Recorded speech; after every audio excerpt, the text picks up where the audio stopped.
धाराशिवमध्ये एडेश्वरी देवीच्या यात्रेमध्ये वाहतूक कोंडी, उकाडा आणि वाहतूक कोंडीमुळे प्रवासी त्रस्त, तर वाहतूक सुरळीत करण्यासाठी तृतीयपंथी भाविक सरसावले।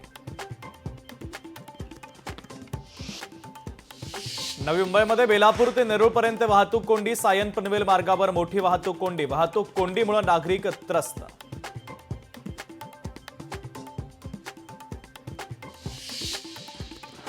अकोल्यामध्ये नागरिकांनी घेतला गोमय स्नानाचा लाभ। म्हैसपूर येथील आदर्श गोशाळेमध्ये निशुल्क गोमय स्नान, शारीरिक आणि आध्यात्मिक शुद्धीसाठी स्नानाला अत्यंत महत्त्व।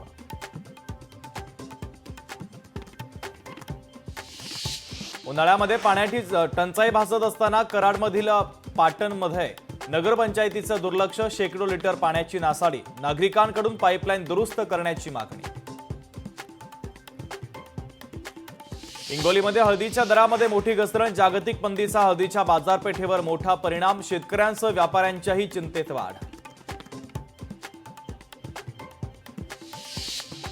पंढरपूरमधील कुर्डुवाडीमध्ये भाजीपाला आणि शेतमालाचे दर कोसळल्यानं आंदोलन, भाजीपाला आणि शेतमालाला हमीभाव मिळावा यासाठी शेतकऱ्यांनी बाजार समितीमध्ये सरकारच्या विरोधात केलं आंदोलन।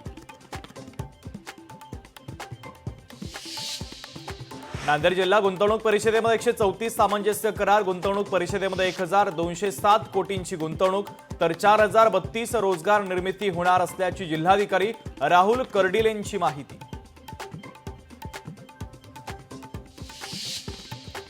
मुंबईत पाणी आणि रस्ते प्रश्नावर ठाकरेंची शिवसेना आक्रमक, वॉर्ड ऑफिसवर मोर्चा काढत जाब विचारणार, शिवसेना ठाकरे पक्षाच्या बैठकीत निर्णय।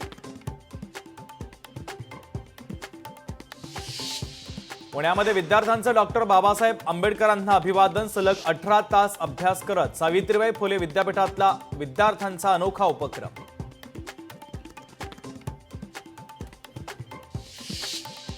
जळगाव जिल्ह्यामध्ये अवकाळी पावसाची हजेरी, तर गारांसह पाऊस झाल्यानं वातावरणामध्ये गारवा, तर अचानक झालेल्या पावसानं शेतकऱ्यांच्या पिकांचं नुकसान। नाशिकच्या तांदूळमध्ये जोरदार पाऊस, अवकाळी पावसासह जोरदार गारपीट, अवकाळी पावसानं गहू, कांदा, द्राक्ष बागांचं मोठं नुकसान।